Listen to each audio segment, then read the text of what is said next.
The movie begins with a man named Eric, who has just come home. When he opens his laptop, he finds a video message from his fiancée, Suzanne. In the video, she says, "I'm leaving you and going to Berlin. I don't understand you, and you don't understand me. It's painful, but we weren't made for each other. This is the truth. It's not your fault, it's mine. That's why I'm ending this relationship." Eric is shocked after watching Suzanne's message. Her leaving like this without saying anything deeply disturbs him. Eric works as the conductor of an orchestra that's run by Suzanne's mother, Christine, who is a very wealthy woman. Suzanne herself is an important cello player in that orchestra. Her sudden departure is sure to affect Eric's upcoming concert. He keeps rehearsing, but he just can't concentrate anymore. The orchestra manager, Mike, notices this and tells Christine. Christine is also upset about her daughter's sudden departure, but she's business-minded. She's more concerned about her work than about her daughter's disappearance. It's been 12 days since Suzanne left. Christine knows her daughter can be impulsive, and she's angry at her. She tells Eric that she's invited a new cello artist to audition. If the new artist performs well, she should be added to the orchestra in Suzanne's place.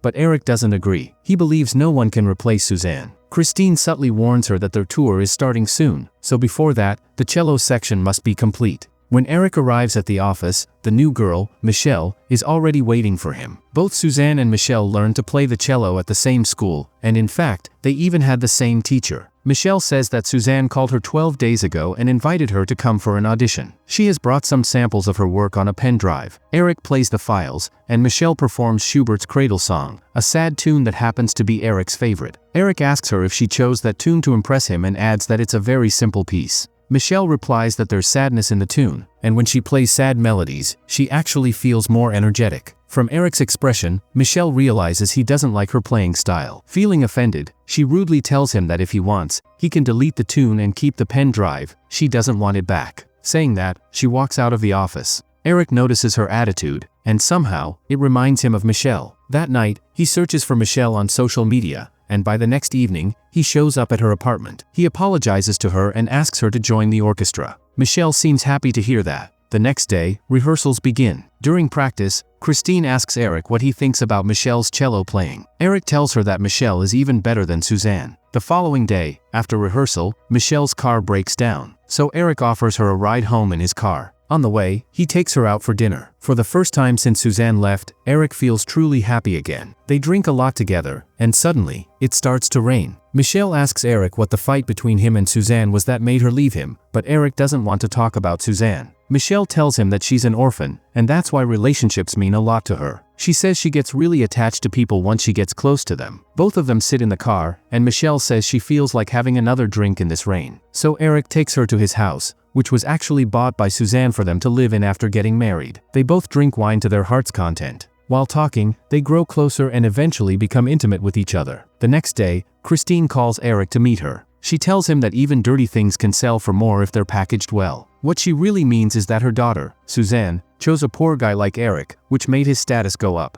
Christine is shocked that Suzanne ran away just days before the wedding without telling anyone. She also tells Eric that even after all these days, Suzanne still hasn't used her credit card, which is really strange. A girl like Suzanne can't live without using her credit card. Eric says she's probably doing it on purpose to prove a point, but Christine is now worried about her daughter. Just then, Eric gets a message from Michelle. It says, "I'm sorry for what happened between us last night. The rain and the alcohol drove us wild. It was wrong for us to get that close in Suzanne's bedroom. It's better if we don't make that mistake again." Later that night, Eric replies to Michelle in their secret piano code, saying, "If a mistake is beautiful, what's the problem in repeating it?" After that, they get close again. The story now goes back 3 months, when Eric and Suzanne returned to Seoul from Berlin. Suzanne sent Eric away on the pretext of getting a burger, as she had to talk to Michelle, who was waiting for her there. Suzanne was surprised to see Michelle. Michelle gave her the keys to the bungalow where she had been living until now. From Suzanne's words, it seemed like she wanted to get rid of Michelle. Michelle told Suzanne that she had decorated the bungalow. Suzanne was going to move there after her marriage, and she was excited about it. But there was a hint of sadness on Michelle's face. Suzanne told Michelle not to meet her like this again without informing her first. Later, both Eric and Suzanne arrived at their bungalow. Suzanne told Eric that this place once belonged to her teacher, who had taught her to play the cello. Eric said it was a dream house, but deep down, he was disturbed about his upcoming marriage with Suzanne, because she was a very proud and arrogant girl. If he hadn't agreed to marry her, it would have affected his career. So, even though he didn't really want to, he was still going to marry her. Even though Eric conducted music, after marriage, Suzanne was going to conduct his life. A party is held at night to celebrate moving into the new bungalow. But Eric feels out of place among all these wealthy people. Suzanne has decided to go to an expensive island for their honeymoon, but Eric doesn't approve of it. Christine tells him that since he's now becoming part of a rich family, he should start acting accordingly. Otherwise, he won't be able to live with her daughter. That night, Suzanne tells Eric that her friends used to say she was the one who proposed to him, because otherwise, he wouldn't have been interested in marrying her. Then she looks at Eric and asks, "You love me, right?" Eric bluntly says yes. Later that night, Eric lies awake wondering if he's making a mistake by marrying her. The next day, after rehearsal, Christine discusses her upcoming concert plans with Suzanne and her manager. During that time, Suzanne notices Eric talking warmly with a violinist. Seeing this, she feels jealous. The next morning, she confronts Eric and demands an explanation. Eric calmly says, "We were just talking about music notes." Then he asks Suzanne, "Isn't it your duty to include me in the meeting about the concert? I'm the conductor of the concert and also part of this family. Leaving me out like that is an insult. You people are treating me like a puppet." After taking a bath at night, Suzanne stands in front of the mirror, and something suddenly crosses her mind. The next day, she calls Michelle to meet her. She tells Michelle that Eric's behavior is confusing her. She wants to know if Eric really loves her or not. She says she could easily throw Eric out of her life anytime. But to her, Eric is like a trophy. She has what every girl wanted. Michelle asks, "What do you want from me?" Suzanne replies, "Do you remember back in music school, how we used to meet in that secret room in the bedroom? We were even intimate there many times. Those were such good days. You still wish those days could come back, don't you? I betrayed you by having an affair with Eric, yet you still loved me, because of what we did in that room. And that's what makes that room so special. Now, I want to use the same room to test Eric's love." Both of them go to Suzanne's bungalow and enter the bedroom. Suzanne tells Michelle, "Before getting married, I want to know if Eric really has the guts to marry me." Now they open the secret room hidden behind the shelf. The room looks like a bunker. It was built by the bungalow's first owner to hide from Japanese attacks.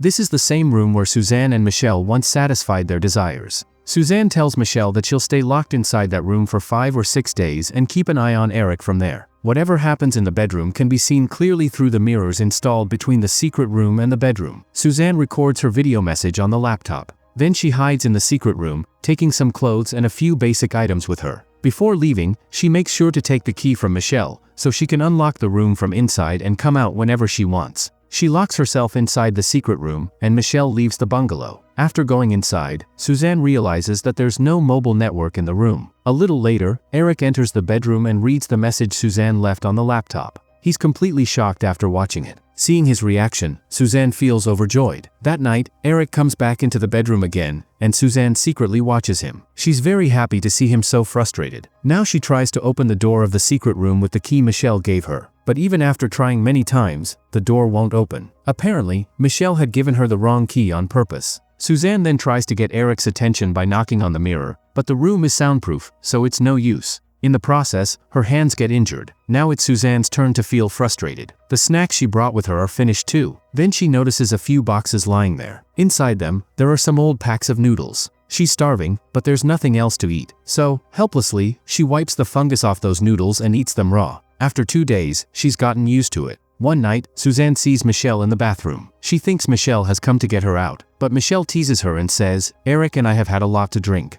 Maybe he has something in mind. And if he tries anything with me, I won't stop him. I've changed the key, because now I'm going to take your place. You can just watch the show through the mirror. Now, I'm going to do something that you'll never forgive me for." The next moment, Michelle and Eric get intimate with each other. Watching from inside the room, Suzanne becomes helpless and keeps banging on the mirror. Her friend had taken full revenge for her betrayal. Now the story goes deeper into another flashback that reveals why Michelle decided to take this step. This bungalow originally belonged to their teacher, from whom Suzanne bought it. Michelle had started decorating it, dreaming that when Suzanne returned from Berlin, they would both live together in that same bungalow. The teacher already knew about Michelle and Suzanne's relationship and how excited Michelle was about it. But a day before returning to Seoul, Suzanne called Michelle and told her that she had fallen in love with someone else and was going to marry him. She had decided to live in that bungalow with her future husband, so she told Michelle to leave the place. Michelle felt the ground slip from under her feet after hearing those words. The dreams she had built were completely shattered. She had been cheated, used, and thrown away. Michelle always knew that Suzanne treated her like a slave, someone who could be used and thrown away whenever she wanted. Still, Michelle kept living in the fantasy of a fake life that could never come true. One day, Suzanne told her coldly, "You were just a toy for me to test my satisfaction. Your work is over." But this time, Suzanne herself had unknowingly given Michelle a chance to take revenge. Now Suzanne had no choice but to watch Michelle and Eric together every night from the secret room. It was Suzanne's turn to beg. She could hear every word of their bedroom conversations, but her own voice never reached them. Michelle told her, "It's not my fantasy to sleep with your boyfriend.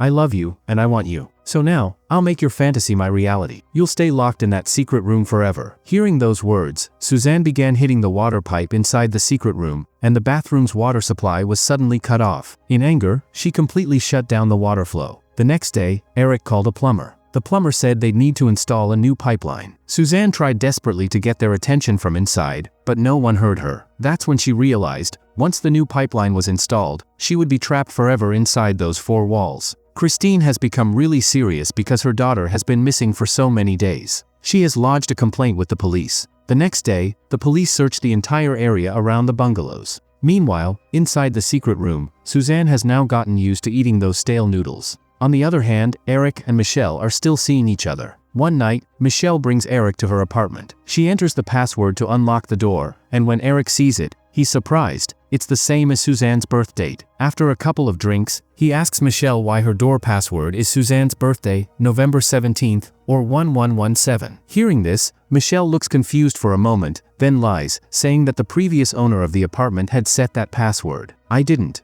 It's just a coincidence," she says. One day, Christine calls Eric and shows him Suzanne's last video. In the video, Christine points out the reflection of someone's hand in the mirror behind Suzanne. She tells Eric that this means someone was in the room with Suzanne while she was recording the video. When Eric looks closely, he notices a blue stone bracelet on that hand. He remembers seeing the same bracelet on Michelle's wrist. He immediately goes to Michelle's apartment. Seeing that she's not paying attention, he enters Suzanne's birth date into her phone and unlocks it. He's shocked to see a romantic wallpaper of Suzanne and Michelle together on her phone. That's when he realizes there was a relationship between them, something Michelle had been hiding from him. He directly asks Michelle, "Were you with Suzanne when she disappeared?" Michelle tries to avoid the question, so he shows her the bracelet. Finally, Michelle admits that she was with Suzanne that day. Eric asks her, "Why did you lie to me?" Michelle explains, "It was all Suzanne's plan. I was just her slave. The only thing I did without telling her was being intimate with you." Eric then asks Michelle where Suzanne is. Michelle lies and says, "I don't know." But Eric knows she's lying. At night, he's washing his hands in the bathroom when suddenly, the water in the basin stops.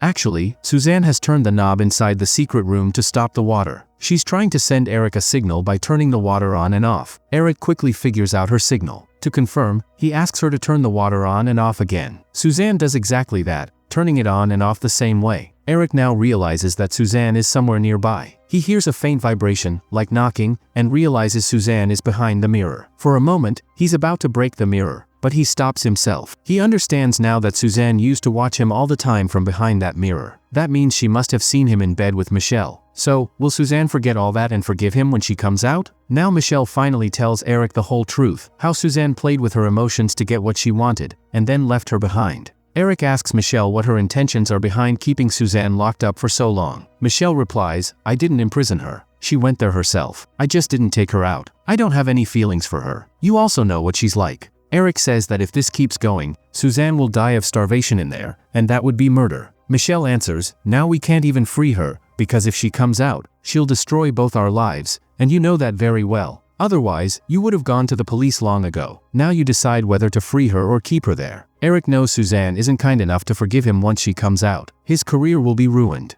Meanwhile, Suzanne, sitting inside, understands what he's feeling. The final rehearsal for the concert happens, and Christine seems happy. But when she notices the disappointment on Eric's face, she starts to suspect that he might be involved in Suzanne's disappearance. She tells Eric, "Suzanne didn't like you, that's why she left you. Because of this, our relationship is getting worse. If Suzanne doesn't return, then consider your job gone." Later, when Eric gets home, he receives a message on his phone from Suzanne's second number. It says, "Are you missing me?" A little later, Michelle also gets a message from Suzanne, from the same number. It says, "Are you happy without me?" Michelle is shocked to see it. Eric tells her, that means she's alive, and she's come out of that room. Michelle doesn't understand what's happening. How did Suzanne come out when Michelle had the key? That's strange because there's no network inside the room. Eric tells her, we have to open the room and check. Actually, the message wasn't sent by Suzanne but by Christine using Suzanne's second number. Christine has started to suspect Eric and Michelle. Just then, Christine's secretary comes in and tells her that Eric and Michelle aren't coming for rehearsal today. Hearing this, Christine fears they might have run away. If that happens, what will happen to her concert? She seems more worried about her business than her own daughter. Back at the bungalow, Eric and Michelle move the shelf and open the secret door. Inside, they find Suzanne lying unconscious.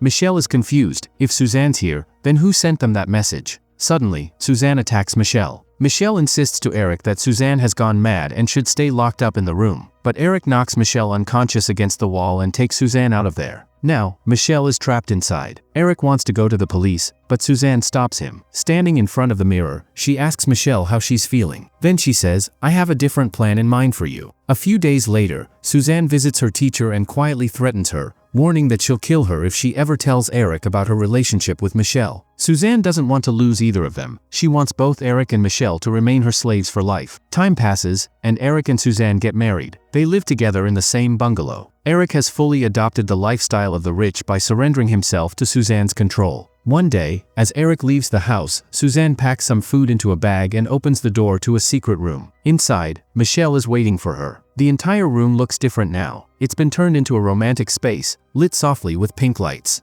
Michelle has chained herself, waiting for Suzanne. Suzanne sets down the things she brought and turns toward Michelle, drawn by her desire. Michelle, too, has accepted her own slavery, because in return she's found her love, Suzanne. In the end, all three of them had what they wanted. All three were happy. And that's where the story ends. If you had fun watching, smash that like button, hit subscribe, and drop your thoughts in the comments. I'd love to hear from you.